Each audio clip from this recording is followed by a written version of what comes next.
Hi, I'm Dalia Vidor. This is part 2 of Marketing with Paper Products. Let's talk about printing.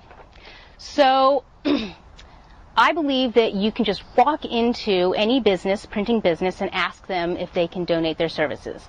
Vallejo Shakespeare in the Park, we don't have a lot of money, and so we need to get things donated as much as we can.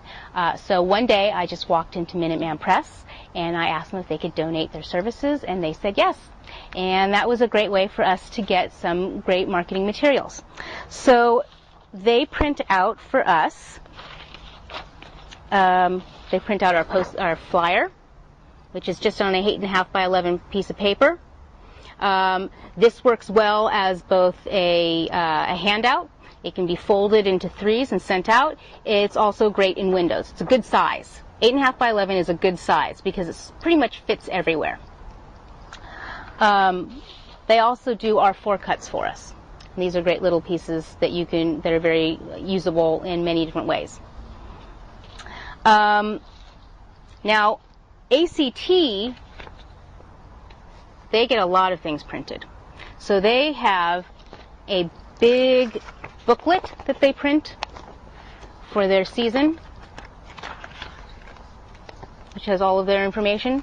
They also send out a smaller one with just basic information. Is that right side up? Nope, that's upside down. There we go. And then for each show, they send out a postcard. So they're constantly sending out paper products. And I know that we're trying to move away from that, but I really do believe that this is the best way to reach people. So how do you reach the people? You got to get these flyers in the windows. You got to get these postcards to their doors.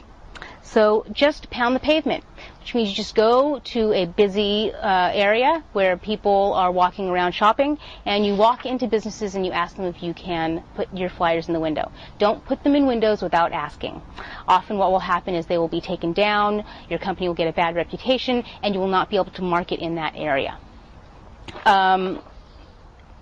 Let's talk about mailing. So there's bulk mailing. Bulk mailing is a great way of mailing your stuff out for a discounted rate. To do bulk mailing, it's very specific, and any nonprofit can get a bulk mailing permit. It does cost a fee every year, but it is well worth it, and basically what you're doing is you are doing the post office's work for them, and that's why you get a discounted rate. So what you need is you need a minimum of 200 pieces or 50 pounds of paper, and you will be sending it either first class or by nonprofit rate. You need to have oh, that's not the right one. You need to have an imprint made. And the imprint includes the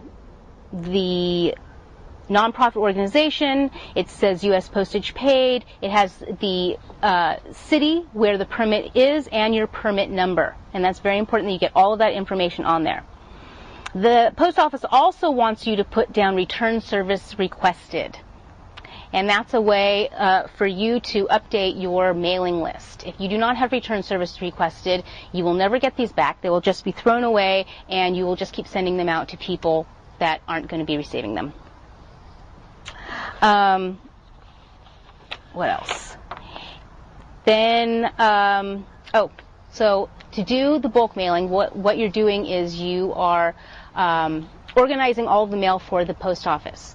And so it needs to be in zip code, it has to be in chronological order, not chronological, it needs to be in numerical order by zip code by the first 3 digits.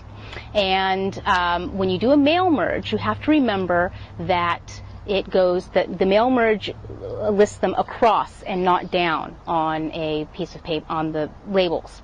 So when I've had volunteers helping me, oftentimes they will start labeling things going from the top down, and then they're completely out of order. So you have to remind people to go across when they're labeling things. Once you get it into complete numerical order, you make sure that they are divvied up by zip code and by city, and you just bring it into the post office, you pay your fee, and then they will do the rest for you. But it's a very convenient way of getting postage out to, getting paper products out to your people, and it also gives you a discount on the mailing products. So it's really well worth it. And sometimes you can partner with other companies and use their imprint if you need to.